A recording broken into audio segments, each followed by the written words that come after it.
Hello guys.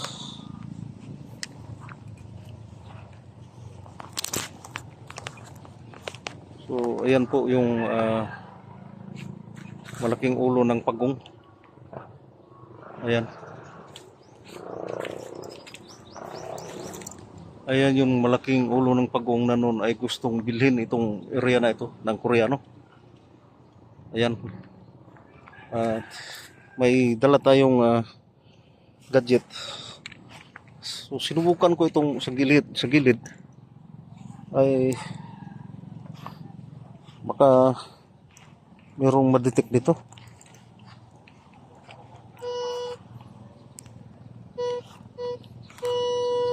May magdidetect pala dito. So dito wala.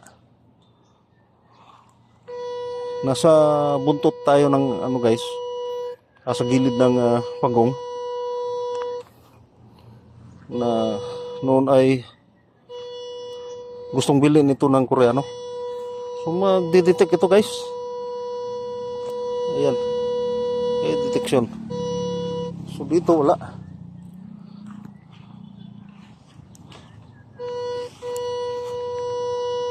Oh. Ayan guys.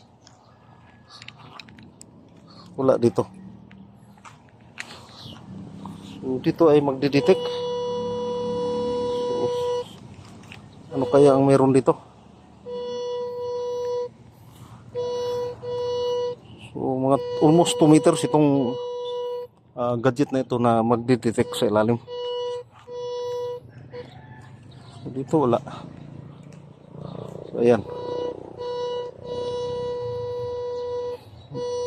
So ano kayang ibig sabihin nito guys? So dito lang.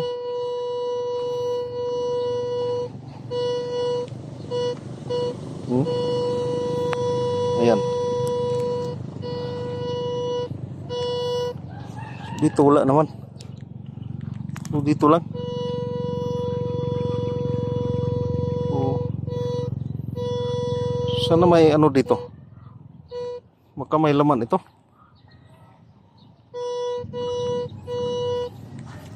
Pero ipahukay natin ito guys. Ayan. Dito wala naman. Dito lang.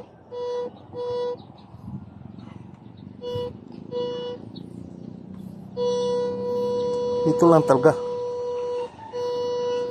Basta ang ma-detect dito ay almost 2 meters. Ayan.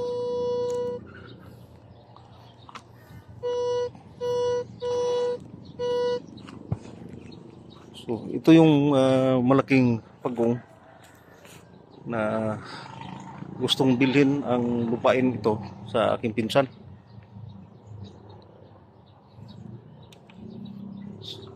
Gusto nilang bilhin ng dalawang Koreano. At itong lugar na ito ay natamaan sa survey na gagawing national road. So may daan diyan. May daanan diyan. Ayan yung provincial road. Sa ano yan?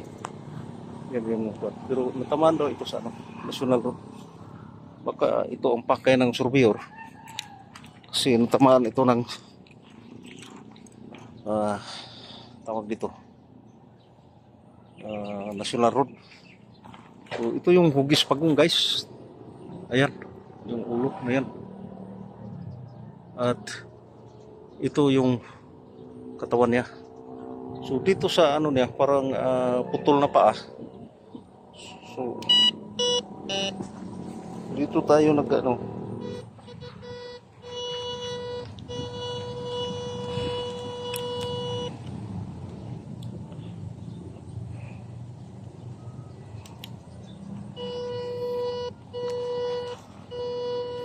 malakas ang tunog talaga dito guys. Ayan. Malakas ang tunog.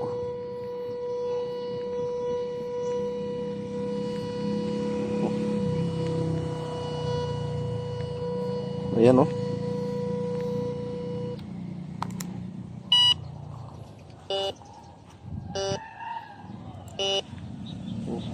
dito sa ano niya, malapit sa paa niya na parang putol, ay dito tumutunog.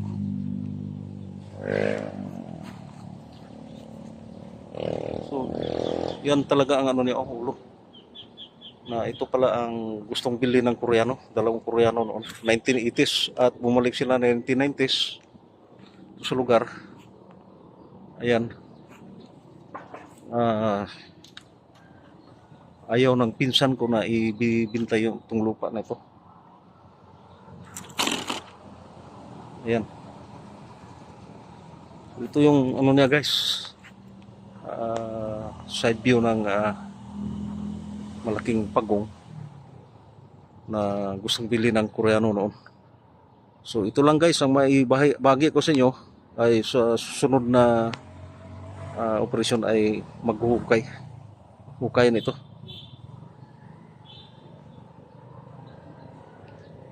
Na mayroong X dyan, may X dyan sa ano.